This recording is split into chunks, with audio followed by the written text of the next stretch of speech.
Hi, everyone, and welcome back to Holistic Health Radio. I'm your host, Sarah Liz King. I'm an exercise physiologist and health coach, empowering you to find your healthy balance with food, fitness, and your body. Through my one to one and group coaching programs, both myself and my team help women regain their periods, find food freedom, and have a healthier relationship with exercise, all while gaining body confidence. In today's episode, we'll be exploring the fascinating topic of intellectualizing emotions. We'll delve into what it means to intellectualize your feelings, how to recognize if you are actually engaging in this behavior, the profound impact that it can have on your recovery journey, and most importantly, how to start facing and feeling your emotions authentically. Now, to start with, emotions, right? They are an integral part of being a human being, and yet many of us find ourselves disconnecting from them completely, resorting to intellectualizing or analyzing our feelings as a little bit of a defense mechanism. But what does it actually mean to intellectualize our feelings? I'm going to explain it using an analogy because I feel like sometimes that is a really good way to kind of understand these concepts. So I want you to imagine that you are standing at the shoreline of a beautiful beach with the ocean kind of stretching out before you. And it's a beautiful sunny day, and the waves that you see represent your emotions. They're constantly flowing and changing and coming into the shore at different waves and different sizes. Um, but the waves are your feelings. Now, let's say as you're standing on the shoreline that you have a pair of binoculars, which symbolize your tendency to intellectualize your feelings. When a wave of emotion approaches, instead of actually immersing yourself in the water, you instinctively reach for your binoculars and begin analyzing the wave from a distance. With the binoculars, you can examine the wave's height, its speed, its shape. You can even study kind of the currents going on in the ocean and predict maybe where the wave will go. You can kind of gain a sense of control and um, kind of analyze all of these characteristics. However, while you gain kind of a rational understanding of the wave, you tend to miss out on the direct experience and the power and the beauty of being in the wave. And you continue to kind of intellectualize each wave that comes your way, meticulously like observing it, analyzing its characteristics. So you become an expert in wave analysis, but you're missing out on the immersive sensory experience of being in the water itself. Meanwhile, the waves continue to kind of crash onto the shore, and each of them kind of carry their own unique energy and message and meaning. But by solely focusing on the analysis, you miss the opportunity to feel things like the coolness of the water on your skin or the exhilaration of being carried from the ocean to the shoreline. You miss the chance of riding the wave, experiencing, like I said before, things like its power and the joy or even the lessons that it brings. So, intellectualizing your feelings is like standing on the shore with those set of binoculars, observing and analyzing the waves from a distance.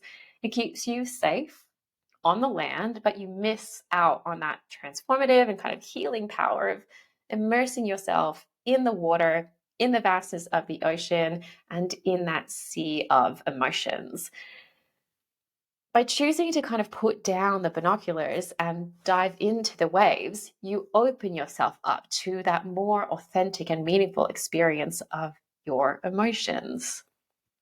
Now, in the analogy, the invitation to kind of embrace the richness and the depth of your emotions, to feel them and engage with them on an experiential level, is what we're really aiming for. Because by doing so, you can discover a greater sense of connection and growth and self understanding as you navigate through this ever changing sea of emotions in your inner world and with your inner self. Now, within that analogy, you might have had a little bit of a light bulb moment, recognizing that you may actually be struggling with this type of emotional avoidance. And I think one of the things that can be helpful is understanding some of the signs to look out for, which might give you a clue as to whether or not you are intellectualizing your emotions. So, I'm going to go through some of the signs of intellectualization that can help someone identify whether they are relying heavily on intellectualizing or analyzing emotions, which is a form of emotional avoidance. So the first one is kind of pretty clear. It's this overemphasis on logic and reasoning. So people who tend to intellectualized emotions tend to heavily rely on logical reasoning and analytical thinking to understand and explain their emotions. A classic example of this might be something like, oh, like I'm so frustrated with my body, like I shouldn't be as hungry as I've eaten like a specific amount of food or calories during the day, or the amount of my meal plan, like that I've been told to. And here you are using logic to deal with, the emotion of frustration, or maybe it's anger or disgust, instead of actually going like, oh, it's really difficult to be in my body when I have a higher level of hunger, and these are the emotions that it brings up. You just try and kind of like rationalize it away. A second sign might be a form of detached language. So, intellectualizers or people who intellectualize their emotion often use this detached or kind of clinical language when they're discussing their emotions. They can describe their feelings kind of even in an abstract manner. There's no like depth or personal connection, or kind of like that subjective experience. It always feels at a distance, right? So this often comes into play when we think about rigid food or exercise rules, for example, like I must adhere to this like rigid exercise regimen, like regardless of how my body feels or what my energy levels are like. And another common one is like I need to like kind of strictly monitor my calorie intake and meticulously track every bite I consume. And these are examples of detached kind of language that intellectualize this approach to food and exercise or body image. And they focus on that I should and I must, instead of, oh, this is how I feel and this is what my body needs as a result. So it's that focus on the external and on the rigid control, and that lack of connection with one's own physical and emotional needs. We kind of like put it at a distance from ourselves. The third sign that you might be someone that intellectualizes your emotions is this lack of emotional expression, right? You might struggle to express or convey your emotions directly. If someone asks you how you feel, you might kind of talk about things in a matter of fact way. You might tell someone about the thoughts that you're having, but you don't really get into the associated emotions or the affected responses, or like the non-verbal things that are going on in your body. And some scenarios that kind of show a lack of emotional expression include things like, I can objectively list all of the physical health risks associated with disordered eating, but I don't allow myself to really feel the fear or the concern that should accompany those facts. Like I can kind of like say in my mind, like I know being under my body's ideal weight puts me at a higher risk of certain things, but that it actually doesn't have the impact and the feeling that should affect me in the way that maybe someone else who didn't intellectualize their feelings would experience. Another way that this can show up is the thought of like, I follow my meal plan really, really strictly, but I don't actually acknowledge the anxiety or the discomfort that I experience when deviating from my routine, right? So I might be super comfortable when I'm in control and doing what I've been asked, but I kind of like push away the sensations or the feelings of what happens when I don't follow that rigid set plan. Two more kind of examples that might be, I guess, something that you might relate to is also this example of like recognizing that rest is really essential for your healing, but also, that thought of like, I don't allow myself to acknowledge the guilt and anxiety that arises when I actually have to take a rest day. Like, I just focus on like, oh, this should be good for me and I should just like feel great doing this, but actually not acknowledging that it feels really hard to take those restful moments is a sign that you might be intellectualizing your feelings. And the last example is I can kind of list all of the physical symptoms of hypothalamic amenorrhea, but I struggle to kind of express the sadness or the frustration or the guilt that comes with losing my menstrual cycle. So those are all good examples of kind of that lack of emotional expression. The fourth sign that you might be someone that is struggling with intellectualizing your experiences is minimizing these emotional experiences. So rather than fully experiencing and acknowledging your emotions, people who intellectualize their feelings kind of tend to like downplay or minimize their significance altogether. They might dismiss really intense emotions, or they quickly kind of shift the focus to that intellectual analysis, avoiding the emotional depth and experience of being in the feeling. So this might be like, I downplay the emotional toll of my eating disorder or hypothalamic amenorrhea by comparing myself to others who definitely have it worse than I do, and make me feel like I don't have the right to feel things as deeply because other people have it worse. Or I tell myself that a lack of a menstrual cycle is just like a minor inconvenience, even though deep down, I feel really frustrated and anxious about its implications for my long term health. Or another one is like, I feel so guilty for skipping meals, but I quickly rationalize it by telling myself that, it's just a small setback and it's not worth getting emotional about. And those are all examples of kind of minimizing that emotional experience. Another sign that you might be doing this is kind of focus on those cognitive strategies. So, the jump towards problem solving instantaneously is a big sign that you might be heavily relying on intellectualizing your emotions. So, problem solving or information seeking to deal with emotional challenges is something that people who intellectualize their feelings often do. And this is understandable. It's in an attempt to kind of manage that emotional distress through cognitive understanding rather than directly engaging with the feelings themselves.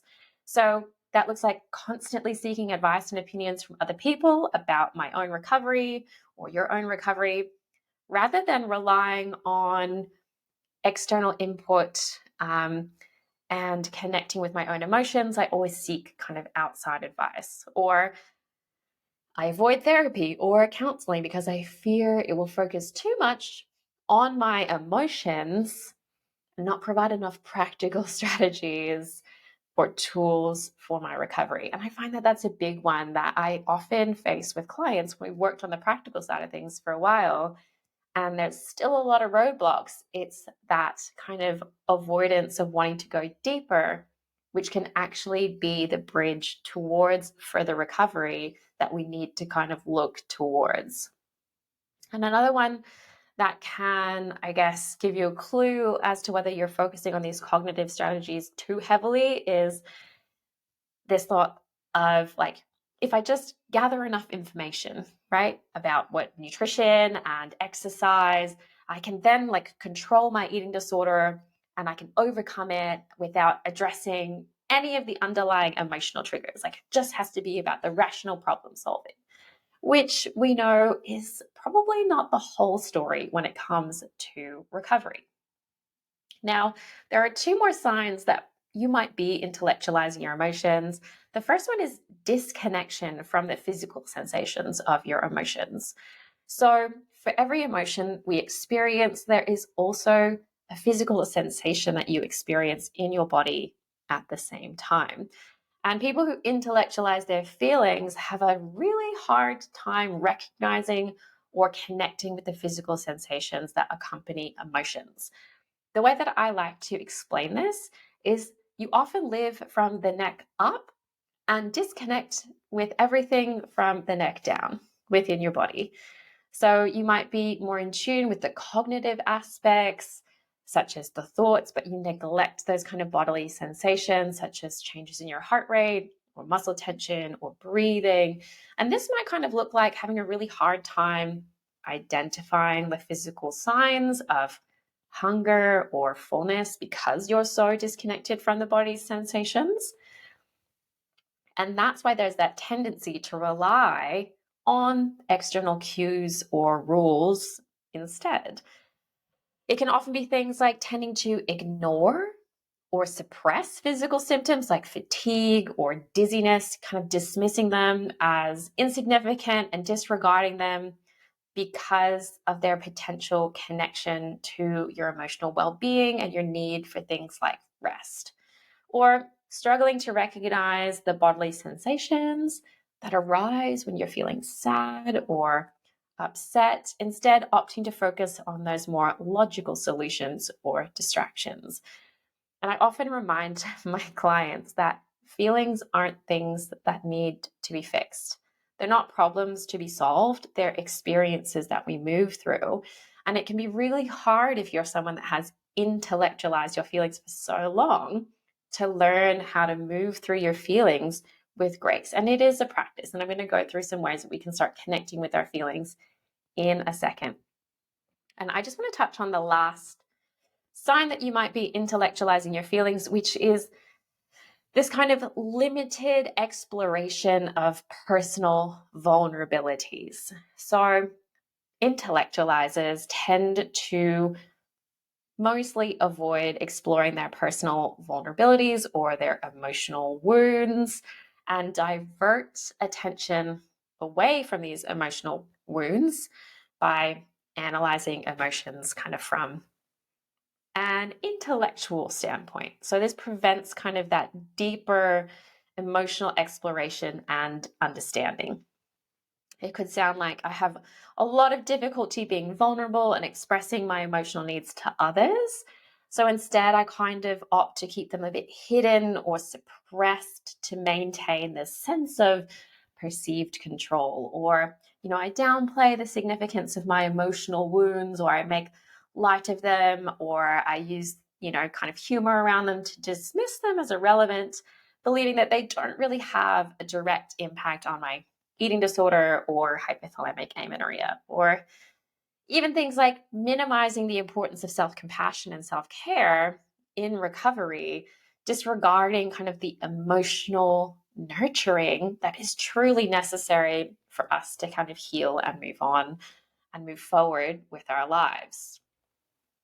Now, I've been through a lot of different aspects of signs and symptoms that you might be intellectualizing your emotions.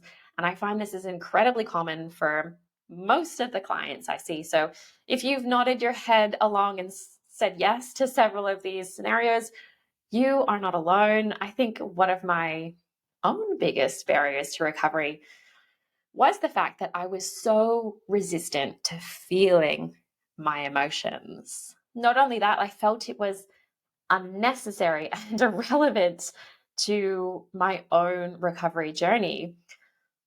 One of the things I vividly remember when I was doing kind of an intensive outpatient treatment program was how kind of stoic I was in the first few months. I just went in and I was like, I'm just going to eat the food and I'm going to talk about what is practically a really big barrier or obstacle in my recovery during the check-ins. But I had no emotional connection to the experience. And it's so funny because the therapist who was my group therapist, at the time that I did that intensive outpatient program is Still the therapist I see today, obviously for very different things, but we had a great connection. So I've kept seeing her over the years. But she joked that I didn't even crack a smile for the first 3 months. I was cold, I was detached from the whole experience, and it was really stunting my own recovery journey. But slowly, over time, I started to see how important the feeling and the emotion side was. And so I started to open up. I started talking about my grief and the deep sadness that I was experiencing, and the fear and the loathing and the anger and everything in between. And I started to see the connection between how I used my thoughts and eating disorder behaviors to avoid my emotions, and that in doing so, I kind of felt in control and protected and safe. However, it was this like endless and very damaging cycle because it required me to continuously engage in an eating disorder, which was ultimately harming my relationships, harming my health, impacting my happiness, and so much more. Connecting back to my emotions and experiencing them authentically, both the difficult ones and also the really joyous ones, helped me to see that my eating disorder wasn't actually functioning to protect me like I thought it was. Instead, it was actually preventing me from experiencing the wide range of human emotions that we get to experience while we're alive, from having kind of that deep. And I guess that the biggest thing is like when you're not experiencing your feelings, it also prevents you from having like a really deep and authentic connection with yourself. And so as I started to feel things, I started to find that I had a better relationship with myself, a better ability to be vulnerable with myself and others. And it helped me to move towards creating a life where I felt more connected to the people who were important to me and just passionate and so happy to be alive. Now, I think the really difficult thing is you're probably listening going, okay, like she's gone through all of these signs and symptoms, and I, can relate to a lot of them. And she's also said how important feeling your feelings is. And sure, I can see some value in that, but like, how do I actually start feeling my emotions instead of intellectualizing them or avoiding them? So, because this podcast is so practical, here are 5 simple steps to help you get started so that you can shift away from intellectualizing your emotions and actually start to feel and live through them authentically. And the first one is very simple, it is awareness. So, becoming aware of the presence of your emotions is the simplest first step. By developing this kind of awareness and paying attention to the physical sensations, some of the thoughts, some of the behavioral patterns associated, it can kind of indicate the presence of whatever underlying emotion we are experiencing. So, acknowledging that emotions are a very natural and valid part of our human experience is the best place to start. So, one example of this is when I ask clients who have been like rigidly and routinely exercising for years to take a rest day. And when we check in the next time when we have our next session, um, they often tell me like how hard it was. But I always dig deeper. I was like, well, how did your body feel? Like, what physical sensations came up for you? What urges did you have? What emotions did you feel as a result of kind of the thoughts going on in your head? So that is kind of one of the best places to start is awareness, right? The second, I guess, tip or step is to allow your emotions to just be instead of problem solving them. And this is what I mentioned before. Your emotions are not problems to be solved, they are signals to be interpreted, right? They can provide us with some really great information about what we might need in the moment and how we can take care of ourselves. But we don't need to fix them. You can give yourself permission to just feel the emotions as they arise rather than pushing away or trying to analyze them immediately, simply let them be. Observe them, accept their presence, and remind yourself that these emotions are valid and they're part of the healing process and they won't last forever. The third thing to think about and start practicing is to label and name your emotions, right? And kind of think of this as like a little bit of a game show, like name that feeling, right? Begin to label and name the emotions that you're experiencing, because this helps to bring clarity and understanding to your emotional landscape. This can be, really simple descriptors such as like sad or angry or anxious or fearful, just to kind of give a name to whatever you are experiencing. And I find it's really helpful when you're naming your emotions to name them by saying, this is sadness, or this is anger, or this is anxiety, instead of I am sadness, I am anger, I am anxious. You can kind of be like, these are things that happen to me, but they're not who I am. The next step number 4 in starting to feel your feelings instead of intellectualizing them, is to validate your emotions. So, this is really about practicing self compassion and validating all of the emotions that come up for you. Reminding yourself that it is completely okay to feel what you're feeling and that your emotional responses are completely valid. And in those moments, offer yourself some kindness and some understanding, just as you would a friend that you really cared about. So, validate instead of minimize your emotions is tip number 4. And the very last one, tip number 5, is to express your emotions in a really safe way. Find some healthy outlets for expressing your emotions. This might be journaling, talking to a trusted friend or to a therapist or a coach. It could also be engaging in creative activities like art or music, or participating in support groups or group coaching, where you get to share your feelings openly and also receive understanding and support from other people going through the exact same experience as you are. So, I want to wrap up this episode by emphasizing that feelings, or feeling our emotions, provides us with some really valuable insights into kind of the underlying causes and triggers of our struggles.